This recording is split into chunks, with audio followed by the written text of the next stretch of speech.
सरकारी रिकॉर्ड में यहाँ चारा गा दिखा थे पट्टा दिखावा कुछ मांगत तो हाँ अत कभी तुम पट्टा नहीं दिखा थे कुछ जनता की जमीन यूज कर रही जमीन वो निस्तारी है। हमारी जमीन अलग है। अलग एयरपोर्ट भूया का करे एयरपोर्ट सरकार का है। काबर सरकार क्यों है तो मत दिखाओ ना इधर काला दिखाई बोले झोपड़े नो है नो है तो एक है मतलब दिखा मोरे तुम्हारे घर हाँ झोपड़ी बनाया है तुमने झोपड़ी बनाना कौन जरूरी है का भावनात्मक रूप से तुमने सब सही कहा था भावना में नियम अलग है लेकिन मैं नियम लोग उठाते रहे सही में जो निराश्रित थे तेकर से बात करना चाहता कौन है बतावा सभी निराश्रित है नहीं गा जेकर बस्ती में घर नहीं जिला बसाए तेन कहाँ है वो घर ओ मेरे तोर घर है ए मेरे अगला घर फिर आधे एकड़ के गले ओ मेरा है इसना काबर है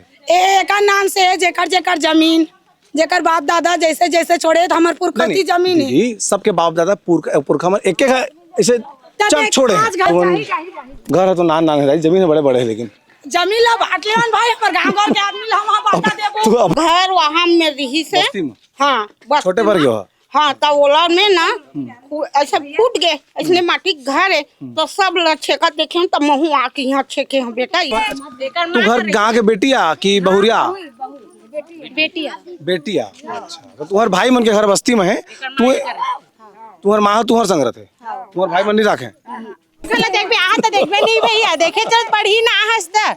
सब ला देख ऐसे चिकला चिक लगा लिन कैसे कैसे करके ठीक है नहीं तो भाई सब ला देखबे त छेके वाला में इसने रहते वो बाद में बनते धीरे धीरे जे मेरे जगह पास छेका हां ये तो अब तो नहीं है सब अपन अपन छेक करे अपन अपन गांव के चारा गांव छेका